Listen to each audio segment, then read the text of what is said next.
आखिरकार शिव भक्तों का इंतजार खत्म हुआ और साल के पावन महीने सावन की शुरुआत हो चुकी है। देश भर में भोले बाबा के भक्त उनकी भक्ति में लीन नजर आ रहे हैं।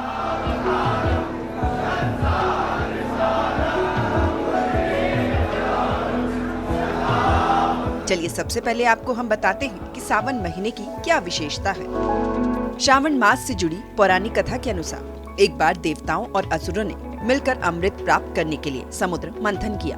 इस मंथन में 14 रत्न निकले, जिनमें एक भयंकर विष भी था जिसे हलाहल कहा गया। इस विष की ज्वाला इतनी तीव्र थी कि संपूर्ण ब्रह्मांड में त्राहिमाम मच गया। तभी सभी देवता और असुर भगवान महादेव के पास पहुंचे, उनसे इस संकट से उबारने की प्रार्थना भी की। तब भगवान शिव ने उस महान विष का पान किया। भगवान शिव ने करुणावश उस विष को अपने कंठ में धारण कर लिया ताकि वो संसार को नष्ट ना कर दे। विष के प्रभाव से उनका कंठ नीला हो गया और वे नीलकंठ कहलाने लगे। विष के प्रभाव से उनके शरीर में भयंकर गर्मी उत्पन्न हुई, जिसे शांत करने के लिए देवताओं ने गंगा जल से उनका अभिषेक किया। ये घटना वर्षा ऋतु के श्रावण मास में हुई थी और तभी से श्रावण मास में भगवान शिव का जल अभिषेक करना अति शुभ और फलदायक माना जाता है। वहीं हरियाणा के सीएम नायब सिंह सैनी ने भी श्रावण मास के शुभारंभ की महादेव के सभी भक्तों को हार्दिक शुभकामनाएं दी। देश भर के हर कोने में आज हर कोई भगवान शिव की आराधना कर रहा है। वाराणसी, अयोध्या, प्रयागराज, हापुड़ की ये तस्वीरें देखिए। शिव भक्त किस प्रकार से अपने आराध्य की भक्ति में डूबे हुए नजर आ रहे हैं। अब दिल्ली, उज्जैन की भी तस्वीरें देखिए। 11 जुलाई की सुबह से ही सभी श्रद्धालु भगवान शिव के दर्शन और पूजन करने के लिए शिव मंदिरों में पहुंचना शुरू हो गए। धर्मनगरी कुरुक्षेत्र में भी सावन के पहले दिन शिवालयों में शिव भक्तों ने जल अभिषेक किया। वहीं करनाल के प्राचीन शिव मंदिर में भी भक्तों की भारी भीड़ देखने को मिली। भगवान से मांगते हैं, भोलेनाथ से जरूर देते हैं हमें, और सच्चे दिल से मांगते हैं जरूर मनोकामनाएं पूरी होती है। सावन में लोग दूर दूर से आते हैं, जोत जलाते हैं, बेल पत्थर चढ़ाते हैं, किसी की मनोकामनाएं पूरी में। सावन मास की सबसे बड़ी मनोकामना है, लोग व्रत रखते हैं सावन के, की सारी मनोकामनाएं पूरी हो जाए। भोलेनाथ की पूजा का विशेष महत्व है। श्रावण के महीने में 11 तारीख से सावन का महीना लग गया। 11 तारीख से 9 अगस्त तक है। बराबर जो है शंकर भगवान की विशेष पूजा होती है। जो भी श्रद्धालु यहाँ पर आते हैं बड़े भाव से उनकी मनोकामना होती है। शंकर भगवान की पूजा में पंचामृत स्नान बहुत जरूरी है। दही, घी, शहद, चीनी, चावल जो है साबुत चढ़ाते हैं, टूटे हुए पूरी नहीं चढ़ाते, साबुत चढ़ाना चाहिए। इधर जींद में भी भक्तों ने शिवलिंग पर बेलपत्र चढ़ाकर पूजा आराधना की।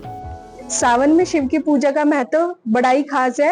ये इसलिए किया जाता है क्योंकि माँ पार्वती जी ने सावन में ही अपना तपस्या की थी और शिव भगवान को मनाकर उनसे ही सावन में ही विवाह किया था। इसलिए सावन में पार्वती माँ और शिव जी की पूजा बहुत अच्छे तरीके से की जाती है ताकि शिव जी भगवान को बहुत इजीली मनाया जा सके। सावन के महीने की सभी को शुभकामनाएं और हर हर महादेव। सावन का महीने की देखो सबसे बड़ी जो इम्पोर्टेंस है वो कहा जाता है कि जो हमारे पुराने के ग्रंथ है उनके अनुसार सावन के महीने में जो है समुद्र मंथन हुआ था और उस दौरान जो शिव जो विष निकल के आया था, विष और अमृत का जलपान सभी देवताओं ने किया। जो विष निकल करके आया था उसको कोई लेने को तैयार नहीं था, तो उस विष का जो सेवन है वो शिव ने किया था और वो नीलकंठ महादेव, देवों के देव नीलकंठ महादेव कहलाए थे। सावन का पावन महीना शुरू हो चुका है, ऐसे में भक्तों की जयकारे तो सुनाई देंगे, साथ ही शिवालयों में भी भीड़ नजर आने वाली है। फिलहाल हम खड़े हैं गाजियाबाद के दुर्गानाथ मठ मंदिर में, जहां पर सुबह से ही शिवालयों में भीड़ लगनी शुरू हो गई है। ऐसे में लोग बाग इस मंदिर में आसपास के तो आती हैं, साथ ही आसपास के इलाके से भी भक्त जन यहाँ पहुंचकर इष्ट देवता की पूजा भी करते हैं और साथ ही इष्ट देवता को मनाते भी हैं। ये भी कहा जाता है कि आज के दिन इष्ट देवता की पूजा करने से जो भी मान्यता मांगी जाती है वो पूर्ण भी होती है। फिलहाल हमारे साथ कुछ लोग उनसे बात करते हैं और जानते हैं। इससे सावन स्टार्ट है तो क्या महत्ता मानी जाती है? बहुत अच्छा महत्व माना जाता है भैया। हमारी 2 बसें आ रही है, अब जाएंगी पूरा महादेव। तो आज के दिन इष्ट देवता की कैसे पूजा की जाती है? बहुत अच्छी पूजा की जाती है भोले बाबा की। ऐसा विश्वास है कि इस महीने में जल अर्पित करने से भगवान शिव जल्दी प्रसन्न होते हैं और भक्तों को मनोवांछित फल देते हैं। श्रावण मास से जुड़ी अन्य मान्यताएं इस प्रकार है। कि इस मास में शिव भक्त नदियों से गंगा जल लाकर कांवड़ में भरकर शिवलिंग का जलाभिषेक भी करते हैं। सूर्य समाचार के लिए कुरुक्षेत्र से अशोक यादव, करनाल से हिमांशु नारंग, जींद से सुनील पवार और गाजियाबाद से सतीश कुमार की रिपोर्ट।